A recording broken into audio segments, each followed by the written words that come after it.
দুই যুগ আগে বাংলাদেশ প্রকৌশল বিশ্ববিদ্যালয় বুয়েট শিক্ষার্থী সাবিকুন নাহার সনি হত্যা মামলার অন্যতম আসামি মুশফিক উদ্দিন টগরকে গ্রেফতার করেছে র্যাপিড অ্যাকশন ব্যাটালিয়ন র্যাব।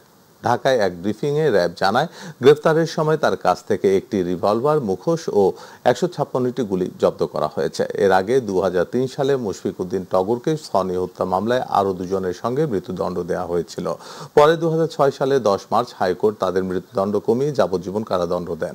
সাজা খেটে কারাগার থেকে মুক্তি পেয়েছিলেন টগর। র্যাব জানায়, রাজধানীর আজিমপুর এলাকা থেকে তাকে গ্রেফতার করা হয়। ২০০২ সালে ৮ জুন ছাত্রদলের দুই পক্ষের মধ্যে দরপত্র নিয়ে বোর্ড ক্যাম্পাসে সংঘর্ষ হয়। এই সময় ক্লাস শেষে আবাসিক হলে ফেরার পথে গুলিবিদ্ধ হয়ে মারা যান কেমিক্যাল কৌশল বিভাগের ছাত্রী সনি। বিশ্ববিদ্যালয়ের ক্যাম্পাসে সহিংসতায় কোনো ছাত্রীর মৃত্যুর সেই ঘটনাটি তখন সারা দেশে ব্যাপক চাঞ্চল্য সৃষ্টি করেছিল।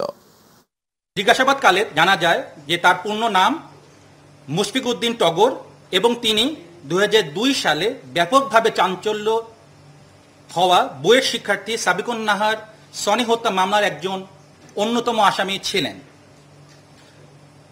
প্রাথমিক জিজ্ঞাসাবাদে ধৃত আসামির নিকট থেকে চাঞ্চল্যকর অনেক তথ্য আমরা পাই।